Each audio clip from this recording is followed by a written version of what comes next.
Assalamualaikum warahmatullahi wabarakatuh. Perkenalkan, saya Friza Abelia Pertiwi. Di sini saya akan mempresentasikan tentang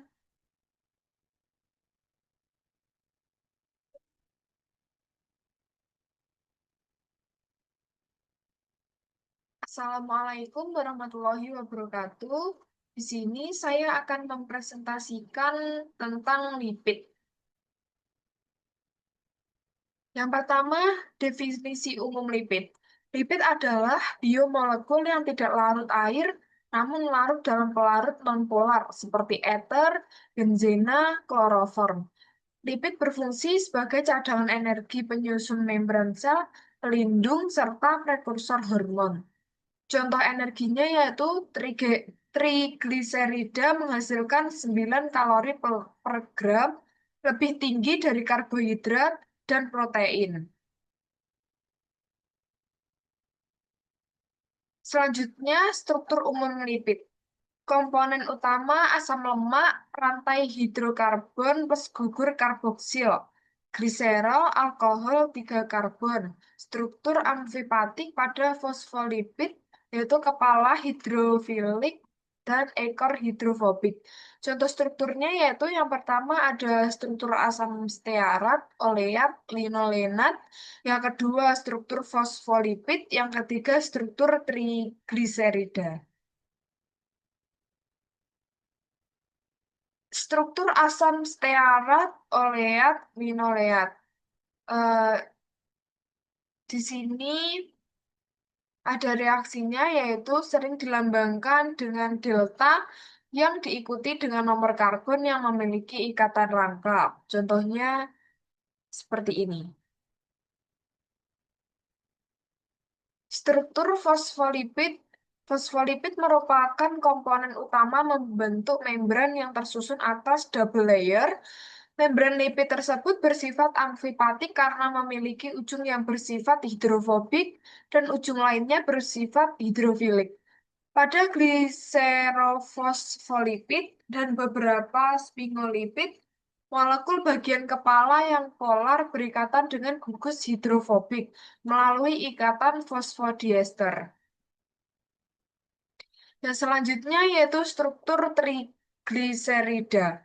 Lipid sederhana yang terdiri atas asam lemak adalah trigliserol atau trigliserida. Trigliserida terdiri atas 3 asam lemak yang tersambung dengan single gliserol. Asam lemak membentuk trigliserida dapat terdiri dari jenis yang sama atau campuran 2 atau lebih asam lemak. Gugus hidroksil polar pada gliserol dan gugus karboksil polar pada asam lemak akan membentuk ikatan ester. Trigliserida yang terbentuk bersifat nonpolar, hidrofobik, dan tidak larut dalam air.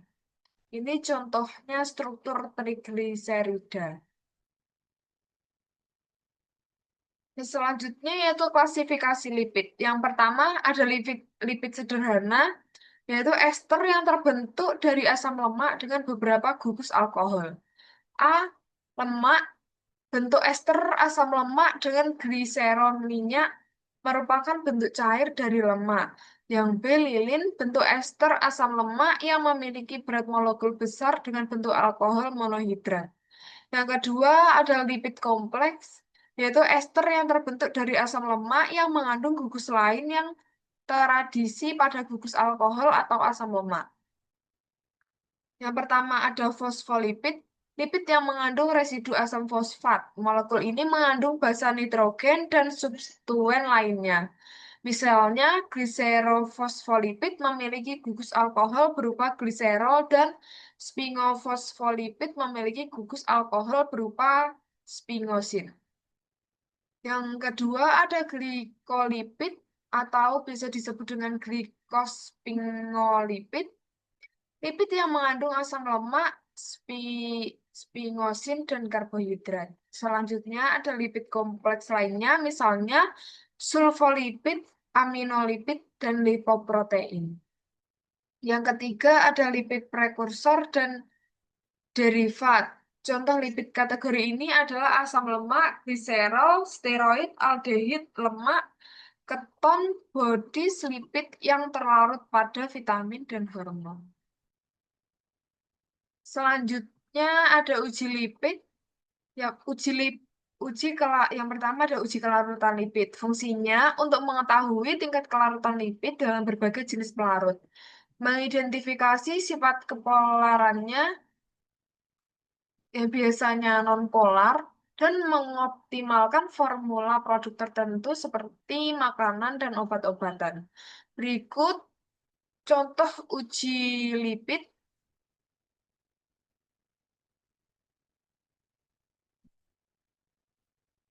Yang selanjutnya, uji pembentukan emulsi. Fungsinya untuk mengidentifikasi apakah emulsi campuran dua cairan yang tidak saling larut, seperti minyak dan air, berhasil membentuk dengan adanya zat pengemulsi atau emulsifier. Ini uji pembentukan emulsi.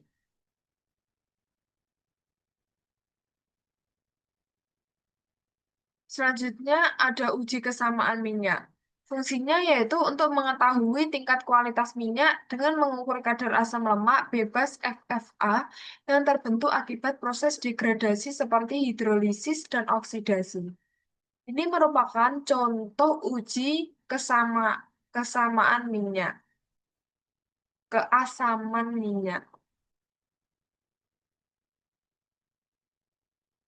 Ya, selanjutnya ada uji penyabunan minyak. Fungsinya untuk menentukan berat molekul rata-rata trigliserida minyak, mengetahui sifat karakteristiknya seperti mengetahui kandungan komponen asam lemaknya, menguji kualitas minyak, dan menentukan kesesuaiannya untuk industri tertentu, seperti pembuatan sabun atau bahan bakar. Ini merupakan hasil uji dari uji penyabunan minyak. Yang pertama ada menggunakan larutan sabun, yang kedua menggunakan larutan deterjen.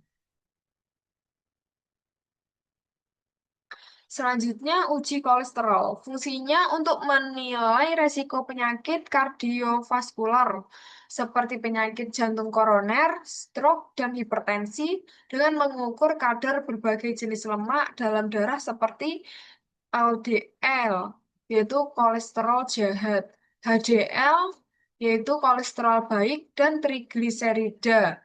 Pemeriksaan ini membantu mendiagnosis kondisi pasien, memantau efektivitas pengobatan, serta mengambil langkah pencegahan atau perbaikan gaya hidup. Ini merupakan hasil dari uji kolateral. Kesimpulan dari PPT ini yaitu lipid adalah biomolekul hidrofobik yang berfungsi sebagai sumber energi, penyusun membran, dan prekursor hormon serta vitamin. Lipid tersusun dari asam lemak dan gliserol, terdiri atas lipid sederhana, kompleks. Asam lemak dapat jenuh atau tak jenuh, memengaruhi sifat dan peran lipid. Identifikasi lipid dilakukan melalui uji kelarutan, uji kobalt asetat, dan metode kuantitatif. Secara keseluruhan, lipid sangat penting bagi struktur dan metabolisme sel. Sekian presentasi dari saya. Mohon maaf bila ada salah. Saya akhiri. Wassalamualaikum warahmatullahi wabarakatuh.